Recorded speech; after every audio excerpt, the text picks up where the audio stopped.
Ms. Musisi, karibu sana. And as you're giving your keynote speech, can I ask a question before that? There's no doubt there's a need to reimagine development in the 21st century. There's no doubt about that.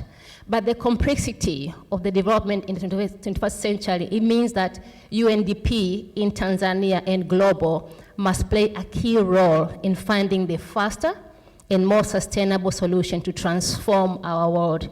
So how do we do this, and yet we don't leave no one behind? Thank you. Actually, some of that would come from my, from my keynote. But with the very complex challenges that we are facing in the world, it's really important that we are working together as partners. I think there's no one single individual, organization, or company that can bring solutions for development on their own. And the issue of strategic partnerships for me is absolutely critical. We have to also scan the environment to understand what is already working and not reinvent the wheel. And it's important also to coordinate efforts. So I think I will answer some of those questions and issues you have raised in my keynote.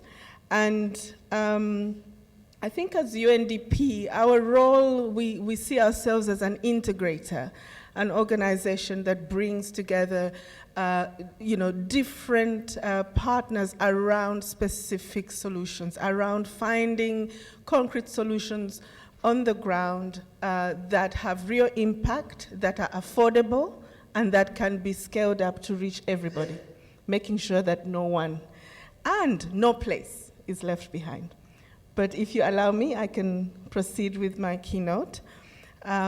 Excellencies, ladies and gentlemen, I'm really pleased on behalf of UNDP, United Nations Development Program in Tanzania, to address you on the realization of sustainable development goals in the fourth industrial revolution. Now, the Sustainable Development Agenda, which started in 2015, is universal, meaning that it applies to all countries. And we have found that even in developed countries, there are pockets of poverty, pockets of inequality that need to be addressed. And because it is universal and applies to all, it calls for collective action to end poverty and hunger, combat inequalities within and among countries, build peaceful, just, and inclusive societies, protect human rights and promote gender equality and women's empowerment, and protect our planet. This agenda started 10 years ago, but the question is, where are we now? The UN High-Level Political Forum of 2019, in reviewing the status of implementation of this agenda, concluded that despite progress made in a number of goals over the past 4 years, sorry, it's 4 years, not 10 years, 4 years, it has been slow. Progress has been slow, or in some cases reversed. And we find that the most vulnerable people and countries continue to suffer the most, and the global response has not been ambitious enough. For instance, extreme poverty has reached the lowest point since its tracking began. However, at the current pace, we are still not on track to end poverty by 2030. Similarly, many countries are taking actions to protect our environment, but the health of our earth is still deteriorating at an alarming rate. So as we seek innovative ways to accelerate progress in achieving the SDGs, we recognize that the fourth industrial revolution has brought amazing opportunities, which, when harnessed, can create significant development gains. 4IR technologies, I'm using the jargon now, 4IR technologies are enablers for breakthrough solutions. If they are applied strategically, they can unlock one's unimaginable potential to address society's complex economic, environmental, and social challenges.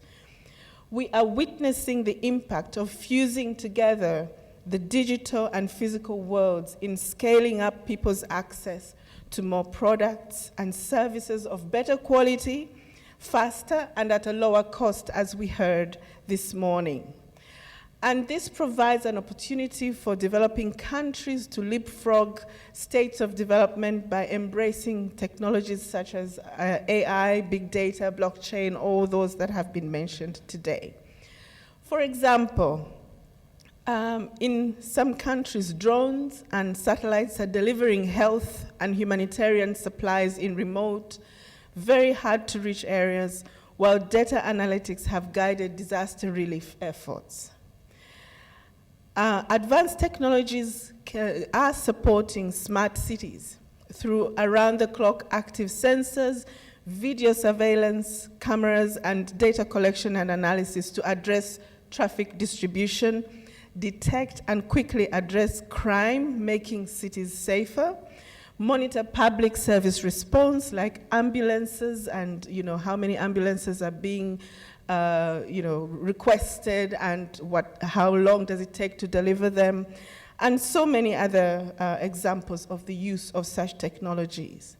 I have also been a witness to a new land mapping tool introduced by the Global Land Tool Network and UN Habitat, which has reduced the cost of land surveys in Uganda and other countries from $600 to $40 per unit.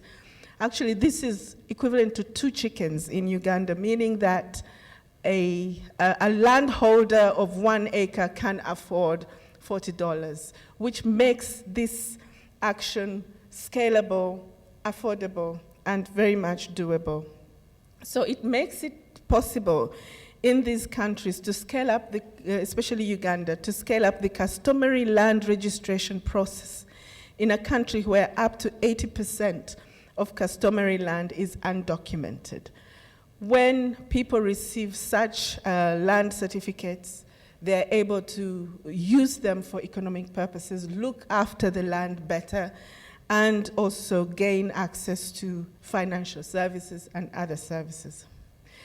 Another example is Kenya's policy when the government announced that every grade 1 pupil must have a notepad. I don't remember the time frame. Do we have Kenyans here? Oh, where are you?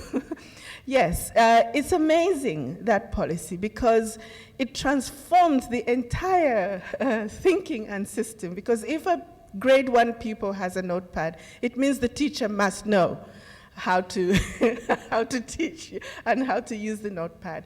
It means that there has to be electricity or energy of some sort. It means that there has to be internet connection in the most rural areas. And that has transformed the country in so many ways. The other example is that the Internet of Things is used widely in smart agricultural systems, like vertical farming. I think that the examples of that have been made today. And digital financial services such as M-Pesa, which is African-born, provide new opportunities of micro, small, and medium enterprises to access savings, credit, and insurance facilities that are affordable, fast, and meet their specific needs. So while we celebrate the value and opportunities that 4IR brings in achieving the SDGs, the UNDP and UN family emphasize the need for a human-centered digital future of development. We must address the following challenges. Machine learning and automation through physical and digital robots acquires abilities once considered uniquely human, such as strategic thought and self-corrective learning. And as Balozi mentioned this morning, that this could replace lower and middle class jobs, which have been engines of social mobility in the past. I think the question is, we shouldn't despair, because as he said, with one job lost, 9 other jobs are created, but for whom? What do we do with the likes of us who were born, what did you call it? Before computers. And what are the safeguards, alternative employment or reskilling opportunities are we putting in place to address this issue? The other issue is that highly digitized security systems may make certain areas inaccessible for certain members of the population, especially in urban areas, in cities. How do we create a balance between making cities safer and the right to the city? The other issue is, ladies and gentlemen, we are now in the era of the Jetsons. I don't know, does anybody remember the Jetsons? Yes. I used to watch the TV, my children used to watch, and we used to see all these air vehicles, in the urban centers. Uber and other companies have introduced inner city drone air taxis and transport systems to combat traffic, to combat pollution. But the question is, how is inner city air travel being regulated? Is it affordable for everyone? Are we thinking of harnessing such technologies in ways that do not create other challenges? And how do we mitigate them? So, to harness the potential that these technologies promise for people and the planet, governments, policymakers, and other partners need to go beyond simply accelerating innovation, and they need to take a more comprehensive approach that prioritizes public, private, and people partnership. This may include embracing predictive and adaptive policies and regulations which support innovation and create the incentives to motivate individuals and groups in innovative and entrepreneurial efforts. It may require unlocking and scaling technological innovations that maximize progress towards the SDGs, including innovations that respond to the new risks and challenges presented by the fourth industrial revolution itself. Establishing financial incentives Establishing financial incentives such as tax credits or public loans that support the acquisition of development of 4IR technologies for large, medium, and small enterprises is important. Creating a robust legal framework, expanding connectivity and data security protection with specific efforts in production, for example, creating dedicated task forces, institutions, and frameworks on cybersecurity, setting up new talent and education programs adapted to the future of the production workforce. I don't think that we need to worry so much about the 3, 4, 5-year-olds, because some of you might have 3-year-olds. Don't you see how they quickly, bust your password? Yeah, it seems like they're born with it. So maybe those we don't need to worry so much about. But above 5 in the education system, I think we need to really put our education systems in good order to ensure that our young people are adapted to the new environment. UNDP is heavily investing in innovation to find the best solutions based on evidence to achieve better development results and to design more inclusive processes for better governance. I'm pleased to mention that we have just launched accelerator labs in 60 developing countries, including Tanzania, to respond to the widespread new set of social and environmental challenges with new approaches to identifying solutions that last. This is a dynamic team of young professionals, and I think you can stand up there. Some of them are here. Peter, yes. It's a team of young professionals that will undertake first solutions mapping, finding out what is already working well, and what are the means to scale it up in Tanzania, and even from the region as a whole in Eastern and Africa. Looking at experiments, testing expert solutions to understand what actually works, and collective intelligence, harnessing our collective knowledge and experience to fix our own challenges, because most of the time, the mess we're in, we've put ourselves in it, so we really know best how to get out of it. We look forward to connecting with other similar innovation teams in other organizations here in Tanzania, which I believe will form a formidable force to fast-track inclusive economic, social, and environmental development. As mentioned in the earlier session, there's really a need for a national 4IR task force in Tanzania, which UNDP would be happy to support in cooperation with other government and non-government partners.